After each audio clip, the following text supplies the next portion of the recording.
Jean-Marc Pallon, bonjour. Vous êtes le président d'Extendam, une société de gestion spécialisée dans les actifs hôteliers, et vous avez récemment acheté votre 300e hôtel. Pouvez-vous nous dire un petit peu plus sur cette opération? Bonjour, écoutez, oui, sur cette opération est une opération qui se base en Espagne, puisque nous intervenons à la fois en France et dans les pays limitrophes en zone euro de la France, et on est sur un actif qui, lui, est plutôt une construction et une création de fonds de commerce hôtelier. Donc, on sera effectivement propriétaire des murs et du fonds de commerce que nous allons exploiter.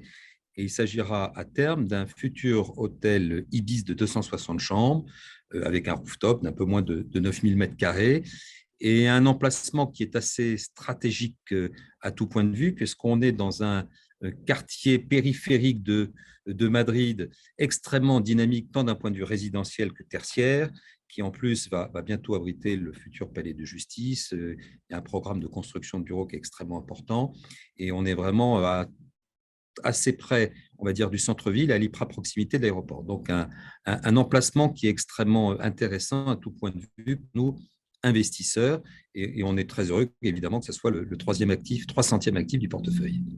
D'accord. Ça présage donc du coup, j'imagine, d'autres opérations. Est-ce que vous pouvez nous faire un bilan 2022, perspective 2023 sur votre activité d'Extendam?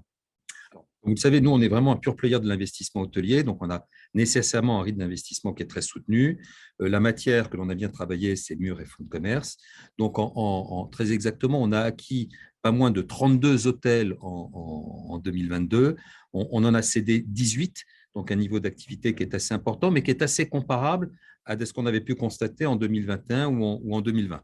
Voilà, donc on est sur un rythme d'environ, on va dire, deux, voire un peu plus de deux acquisitions par mois, et à peu près aujourd'hui sur un rythme de session qui va être sur le même rythme que l'on anticipe en 2023.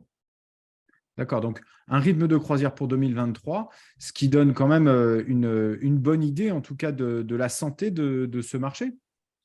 C'est un marché qui est extrêmement propice à l'investissement, hein. Nous sommes intimement convaincus que les actifs hôteliers recèlent d'une valeur intrinsèque financière extrêmement intéressante à travailler, surtout pour des acteurs comme nous qui travaillent cette classe d'actifs en stratégie value-add. Et puis on pense que avec toute la convergence des différents, on va dire, modèles immobiliers d'exploitation résidentielle avec service, que ce sont des actifs en plein centre-ville, vont avoir une valeur stratégique extrêmement intéressante dans les années futures. La difficulté, c'est pas tant aujourd'hui d'aller vendre des hôtels, la difficulté réside quant à pouvoir les acheter, parce qu'on pense que globalement, il y a beaucoup plus d'acheteurs que de vendeurs. Et voilà, alors on ne fait que cela au quotidien, on essaie d'être acteur de notre propre deal flow, avec un sourcing en France et à l'étranger, et probablement un début d'année 2023 qui sera très actif, et notamment avec des opérations complémentaires en Espagne, que l'on identifie, en Italie et dans les pays du Benelux, qui sont vraiment des opérations qu'on devrait annoncer assez prochainement. D'accord, ben, on suivra de près, en tout cas chez Business Immo. En tout cas, c'est très intéressant de savoir qu'il y a quand même un grand dynamisme dans les transactions hôtelières. Il y a une question qui se pose quand même depuis un moment, c'est celle du financement. Quelle est votre perception de ce financement et, si vous voulez, quelle est aussi la perception des banquiers et des prêteurs sur cette classe d'actifs hôteliers Alors, actuellement?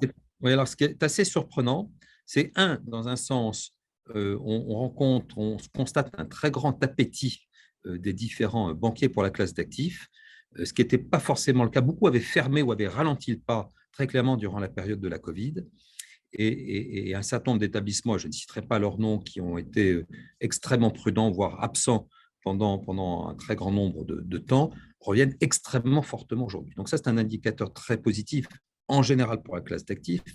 Néanmoins, sur le marché de l'investissement, vous avez à la fois des coûts de financement qui augmentent, donc qui rend évidemment l'exercice parfois un petit peu plus difficile, et puis bien légitimement, on va dire, des banquiers, des comités des risques qui sont très exigeants sur la qualité des dossiers à financer, tant sur le pricing, tant sur les investisseurs qui portent les projets ou les exploitants qui portent les projets, et bien évidemment sur la qualité et les fondamentaux de l'objet qui reste à financer. Donc, à la fois beaucoup d'appétit, beaucoup d'intérêt, beaucoup de monde, mais des conditions qui se sont évidemment durcies, Mhm. et à tout point de vue, tant tant financière que dans l'analyse et l'appréciation des risques. D'accord.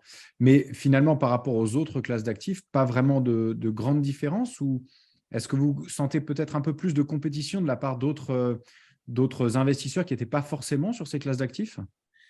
C'est-à-dire que la classe d'actifs hôtelière, en sortie de période de la Covid, a pu montrer globalement une résilience assez forte, et notamment l'intérêt de cette classe d'actifs, contrairement à d'autres, peut se travailler mur et fond, hein, ce qui n'est pas toujours le cas de toutes les classes d'actifs immobilières. Et l'intérêt de travailler en mur et fond, c'est souvent l'alliance meilleure de deux mondes, qui est souvent ce qui est assimilé comme étant une réassurance liée au foncier et à l'immobilier, mais la possibilité d'aller capter des points de performance additionnels, c'est quand même important aujourd'hui, compte tenu de la rémunération de l'argent sans risque, de pouvoir aller chercher des niveaux de rémunération intéressants grâce à l'exploitation, qui est plutôt un atout dans le cas de l'hôtellerie, notamment en période inflationniste. On l'a vu notamment avec des prix moyens qui ont augmenté extrêmement fortement cette année et en progression très forte par rapport à 2019, avant le Covid, qui était déjà une année record considérée de la décennie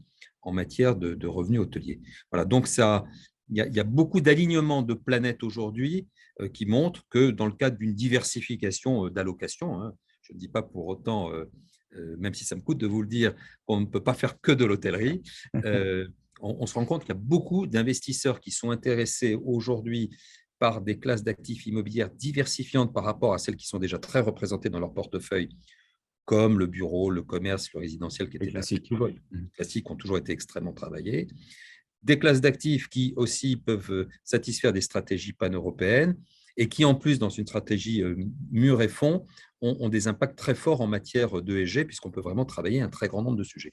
Donc voilà, donc une classe d'actifs aujourd'hui qui bénéficie également de mégatrends assez intéressants, donc qui intéresse une population d'investisseurs de plus en plus large, de mon point de vue, que ce soit des particuliers, mais des investisseurs français et étrangers. Voilà.